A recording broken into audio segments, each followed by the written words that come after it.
La pièce maîtresse de la fête de la mi-automne est la lune qui s'épanouit pleinement dans le ciel automnal.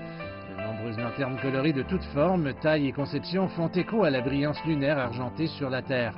Les lanternes ajoutent de la gaieté aux festivités et aux rassemblements nocturnes qui incluent souvent la récitation de poèmes classiques en l'honneur de la pleine lune. Le terme mi-automne ou Zhongqiu a été inscrit pour la première fois sur des os ou des écailles il y a 3000 ans.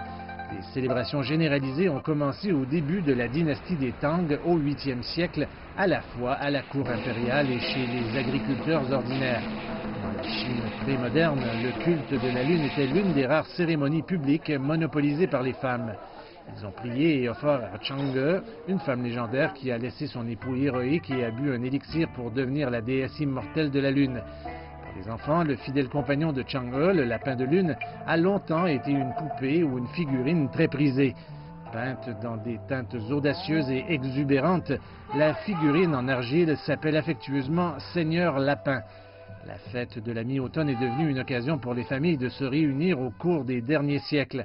Profitant du climat doux et tempéré, les membres de la famille se réunissaient pour un banquet en plein air, admirant la lune et sirotant du vin de cassia.